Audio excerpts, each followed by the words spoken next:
Now we discuss clause. A group of words which forms a part of a sentence and contains a subject and a verb of its own is called a clause. الفاظ کا ایسا مجموعہ جو کسی sentence کا حصہ ہو لیکن اس کا اپنا سبجیکٹ اور اپنا ورب بھی ہو clause کہلاتا ہے. There are three kinds of clauses. Clauses کی تین اقسام ہیں. Main or independent clause, subordinate or dependent clause, coordinate clause. Now we discuss these kinds.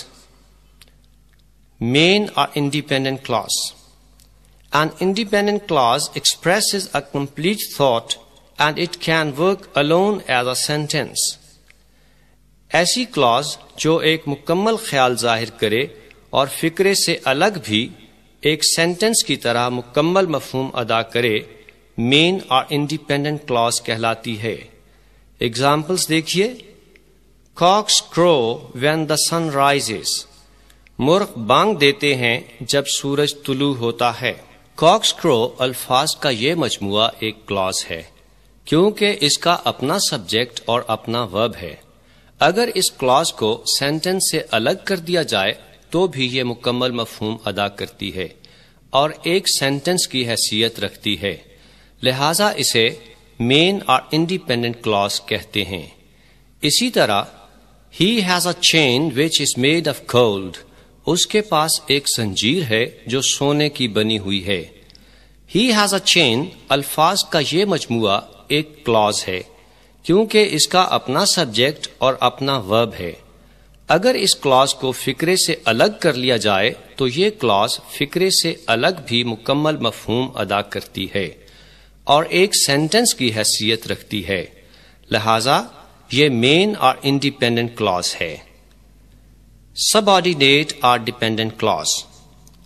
A dependent clause does not express a complete thought and it cannot work alone as a sentence. ایسی Claus جو ایک مکمل خیال ظاہر نہ کرے اور فکرے سے الگ ایک سینٹنس کی طرح مکمل مفہوم نہ دے سبارڈینیٹ اور ڈیپینڈنٹ کلاز کہلاتی ہے. ایگزامپلس دیکھیے. If you take medicine regularly, you will get well soon. اگر آپ باقاعدگی سے دوا لیں گے تو بہت جلد اچھے ہو جائیں گے. If you take medicine regularly الفاظ کا یہ مجموعہ ایک کلاز ہے کیونکہ اس کا سبجیکٹ بھی ہے اور ورب بھی.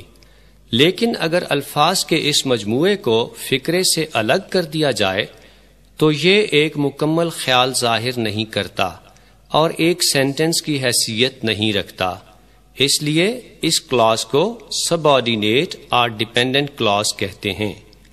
اسی طرح he has a chain which is made of gold.